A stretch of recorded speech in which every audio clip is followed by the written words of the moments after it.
Olá, eu sou o professor Luciano Gianpietri e na aula de hoje de Introdução à Análise de Algoritmos nós vamos falar sobre algoritmos gulosos, né? Isso segue aquela sequência de aulas nossas em que a gente está falando sobre formas de desenvolver soluções, né? Algoritmos gulosos são um desses tipos de algoritmos. A gente vai usar uma nova técnica para tentar construir algoritmos assim.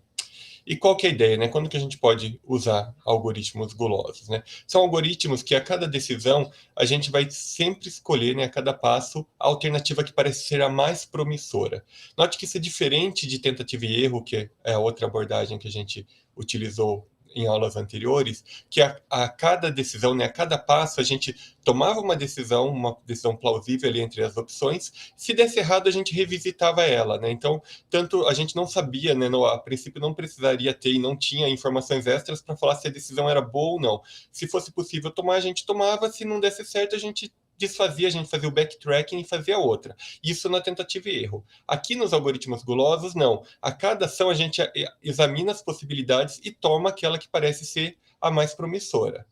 E a gente nunca reconsidera, né? Então, diferente do backtracking, que a gente, se desse errado, né? Se a gente não chegasse numa solução, a gente dava um passo para trás, aqui não. Se a gente decidiu fazer alguma coisa, a gente nunca desfaz. A gente vai usar exemplos na segunda metade da aula sobre seleção de itens, né? Se a gente seleciona um item que parece ser promissor para a nossa solução, a gente nunca vai desfazer essa seleção. Esse item sempre vai estar selecionado ali na nossa solução.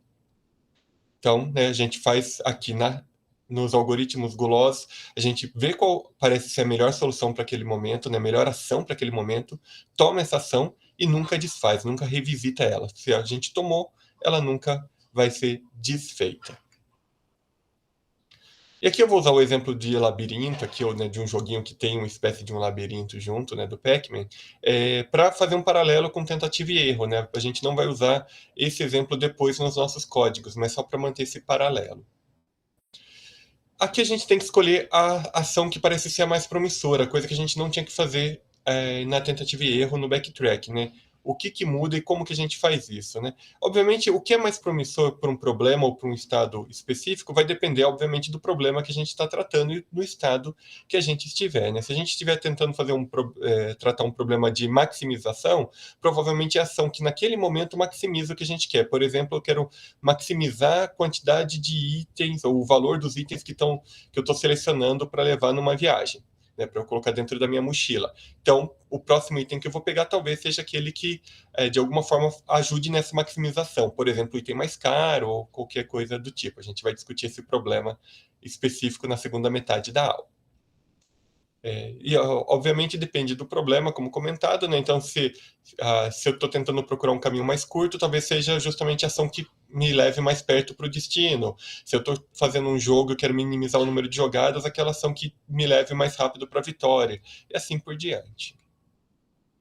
E, né, se a gente tem que escolher a alternativa mais promissora, a gente tem que ter alguma forma de calcular, né, o quão promissora cada uma das ações que a gente pode tomar, das alternativas que a gente tem. Então, tipicamente, a gente vai desenvolver uma função que faça isso, né? Que dependendo do problema, né? Uma função para cada problema específico que fale qual é a melhor ação possível naquele momento. Por que esses algoritmos são chamados de gulosos, né?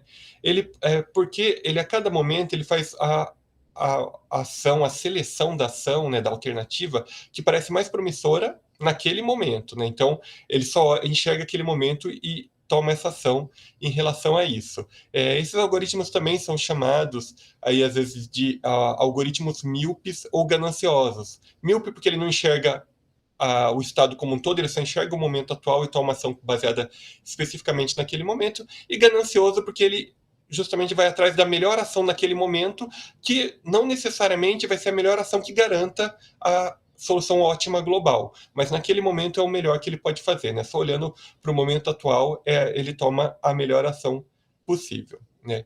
E a gente tem o que a gente chama de critério guloso, que é esse critério, né? Que naquele momento escolhe a melhor alternativa. Então ele faz uma escolha que para aquele momento parece ser a melhor, mas não tem garantia que aquela ação de fato vai ser a melhor para o problema como um todo, que vai garantir a solução ótima para qualquer problema que esteja sendo tratado. Para construir uma solução ótima, existe, né, um conjunto de candidatos, né, por exemplo, ações possíveis a serem tomadas, no caso de um movimento de um labirinto, que a gente já usou esse exemplo na aula passada, né, eu posso ir para frente, para a esquerda ou para a direita, então tem várias ações, eu tenho que escolher qual é melhor.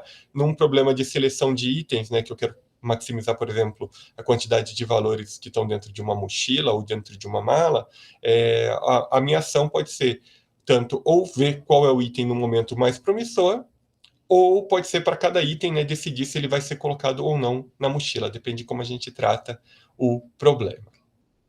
E daí, né, a cada passo, né, passo que eu dou no labirinto, ou a cada item que eu escolho colocar ou não colocar, eu continuo, né, o meu algoritmo indo para o próximo candidato, para o próximo passo, e novamente tentando tomar a melhor ação a partir daquele momento. Lembrando que a gente não reconsidera as ações já tomadas. E a gente, né, a cada passo tem que ter uma forma de decidir, né, de saber qual que é a ação, a alternativa mais promissora para aquele momento. Né? Assim como a gente tinha na tentativa e erro, né? Para cada ação ela tem que ser viável para a gente poder tomar, né? Então, para ela poder ser a melhor alternativa para aquele momento, ela tem que ser viável, né? Se eu estou andando num labirinto, não dá para eu andar numa parede. Essa não pode ser a melhor ação possível, né? Tentar atravessar a parede. Se eu estou colocando itens dentro de uma mochila ou dentro de uma mala, o item atual, né? Que eu vou estar avaliando, que eu talvez escolha como o melhor item para ser colocado num dado momento, tem que caber dentro daquela mochila, né? Se ele já é maior do que o espaço que eu tenho na mochila, já não funciona. Então a gente aqui também precisa, né, verificar se um candidato, se uma ação candidata ela é viável ou não. E a gente, né, como já comentado também, né, além de ser viável, precisa escolher qual é o melhor. Então a gente precisa tratar essas duas coisas. Às vezes isso é meio implícito dentro do código, às vezes a gente resolve uma dessas funções com um problema a partir de uma ordenação, né, ordenando os itens pelos mais interessantes para os menos interessantes, e assim por diante. A gente vai ver exemplos sobre isso ao longo da aula. E em algum momento, né, a gente consegue ou deve conseguir, né, calcular o quão boa a nossa solução é, né? Se eu estou maximizando os itens que estão dentro, o valor dos itens que estão dentro de uma mochila, eu tenho que saber, em algum momento, conseguir calcular qual é o valor total que está dentro da mochila. Muitas vezes a gente não tem uma função à parte para isso, né, para resolver o valor da solução ótima, a gente não precisa, ou porque a gente não precisa implementar a parte, porque a cada passo a solução já vai se construindo por si só, ou, e daí, né, e nesse sentido, essa função, na verdade, ela não fica explícita, ela fica implícita dentro do nosso código, ou, de fato, quando a gente termina de executar e ele chega numa solução, a gente pode ter até essa função e aplicar ela para verificar o quão boa a nossa solução foi ao final da execução do algoritmo. A função de seleção, né, que é um dos grandes segredos dos algoritmos gulosos, né, para cada passo, para cada ação decidir, né, qual item eu devo selecionar, é um dos grandes segredos aqui. E tipicamente ela é relacionada ao objetivo, né? Se eu quero maximizar o valor dos itens que estão dentro de uma mochila ou dentro de uma mala, a minha função, né, ela deve ser aquela função que escolhe o item que ajuda nessa maximização. Né? Então, se o meu objetivo é maximizar alguma coisa, eu devo escolher o candidato que, para aquele momento, ele traz o maior ganho individual. Né? Lembrando que o algoritmo guloso ou míope ou ganancioso, eles tomam uma ação a cada momento. Se o meu objetivo, pelo contrário, é minimizar alguma coisa, ele deve, né, essa função provavelmente vai selecionar o candidato que tem o menor custo. Né? Se eu quero minimizar o custo, ele seleciona o que vai trazer o menor custo para a solução no momento. Se eu quero maximizar, é o que vai me dar o maior ganho. Como já comentado, né, e isso muda muito em relação à tentativa e erro, um algoritmo nunca muda de ideia. Né? Isso aqui traz uma grande vantagem potencial que os algoritmos gulosos, de um modo geral, são muito mais rápidos, né, são muito mais eficientes computacionalmente do que por tentativa e erro. Porque justamente, né, na tentativa e erro a gente eventualmente precisa ficar mudando de ideia. Aqui não, né, a gente não muda de ideia. Então, né, a partir do momento que eu fiz uma ação, ela nunca vai ser desfeita, eu nunca vou repensar se aquela ação foi boa ou não. Tomei a ação, ela está tomada, eu vou agora tratar o problema dali em diante. Né? Então, uma vez que eu coloquei o elemento dentro do meu conjunto de selecionados, ou decidi que eu não vou selecionar, eu nunca olho de novo para ele, aquele item já foi.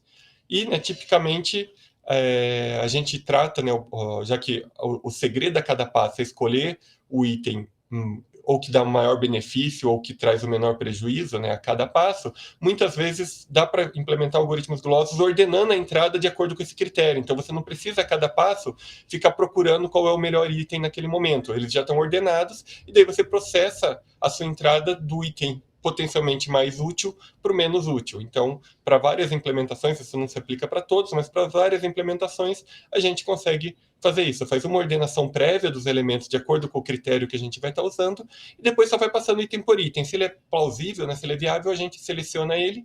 Se não for, a gente pula ele porque realmente não é plausível para aquele problema, e já vai para o próximo, que vai ser o seguinte, né, o que dá mais benefício depois desse que a gente acabou de pular, e assim por diante, passando por todos os itens. Tipicamente, os algoritmos gulosos são utilizados para problemas de otimização, né? A gente quer maximizar alguma coisa ou minimizar alguma coisa, e a gente tem uma sequência de ações, uma sequência de passos para chegar nessa solução. Aqui vale destacar que uma outra diferença, né, com tentativa e erro é que os algoritmos gulosos não dão garantia de solução ótima para qualquer problema que a gente vai tratar, né? Diferente da tentativa e erro, que a gente consegue implementar, né, se for aplicável, fazer um algoritmo de tentativa e erro para um dado problema, né, a gente consegue aplicar uma solução de tentativa e erro e fazer essa implementação, garantir que ela vai chegar na solução ótima, apesar de eventualmente ela demorar muito para fazer isso. Aqui não. Para algoritmos gulosos, dependendo do problema, não tem garantia de que a solução vai ser ótima. Por quê? Porque justamente essa visão gulosa ou míope do problema, às vezes vai tomar algumas decisões que não seriam as melhores para a melhor solução do problema. Né? E um exemplo simples aqui, né, aproveitando o desenho que a gente tem usado aí do Pac-Man, né, a imagem que a gente tem usado do jogo, só olhando para esse pequeno recorte, né, a gente tem ali o nosso personagem que um dos objetivos é maximizar o número de moedinhas ali que ele está pegando. Olhando para a imagem que a gente tem, a melhor ação é ir para a esquerda. Né? Faz sentido, a gente vai pegar um item, então ele vai tomar essa ação, porém, se a gente tivesse informação do contexto, essa ação pode levar ao fim do jogo a derrota, então não era uma boa ação. Essa é uma característica importante dos algoritmos gulosos, né? Essa escolha de, naquele momento, a ação que parece ser a mais promissora, globalmente talvez não seja, né? A longo prazo ela pode te levar a uma solução que não seja ótima, ou nesse caso, a uma derrota.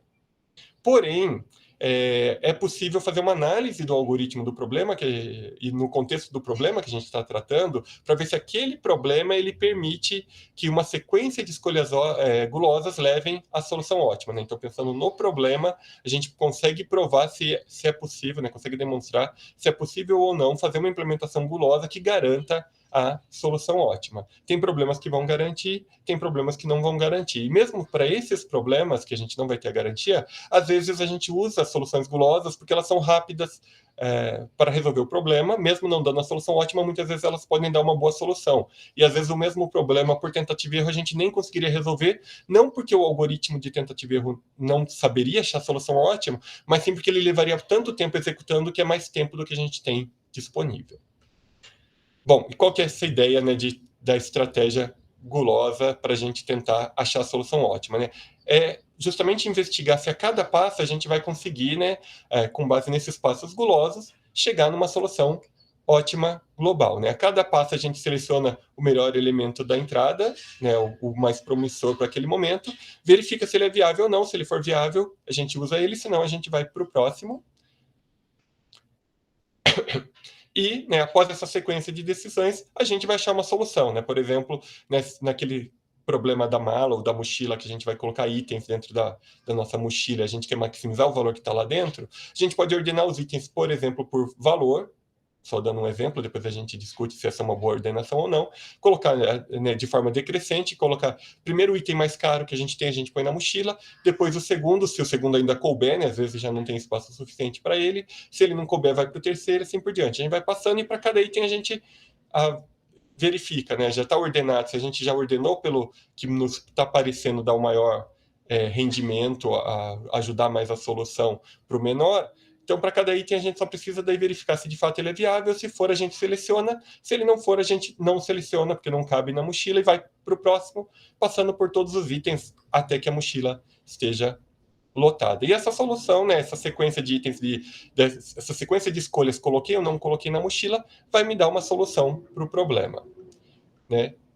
E note que os itens nunca vão ser analisados ou avaliados duas vezes, né? Passou por um item, decidi colocar ou não colocar, nunca mais eu volto para aquele item.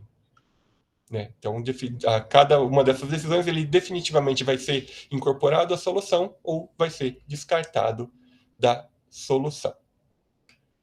Então, né, quando que a gente tem a certeza que a gente vai poder usar um algoritmo guloso para produzir uma solução ótima, né? Lembrando, a gente pode usar o algoritmo guloso mesmo sem ter a garantia de que ele vai chegar numa solução ótima, mas é importante a gente saber nessa solução se existe garantia que aquela solução produzida pelo algoritmo guloso é ótima ou não é ótima. Para a gente garantir que vai ter uma solução ótima, a solução ótima global, né, do problema como um todo, ela tem que poder ser produzida a partir de uma escolha ótima local. Quer dizer, essas escolhas que a gente faz passo a passo, elas vão levar a uma solução ótima.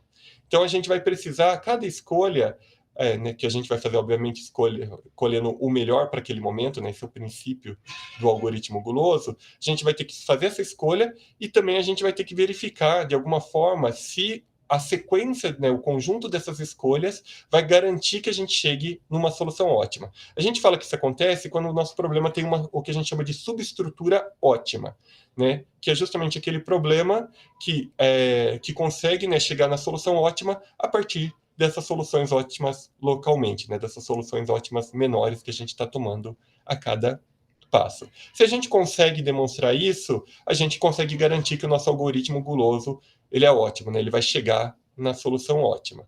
E para isso, né, a gente vai fazer alguns exemplos disso na segunda metade da aula, mas a gente vai ter que olhar para cada problema, né? Não vai ter uma fórmula mágica para garantir isso, né? Para cada problema a gente vai ter que mostrar ou demonstrar que a cada seleção de atividades, né, a cada passo, a gente está garantindo que a gente está está usando o melhor passo que vai levar a melhor solução.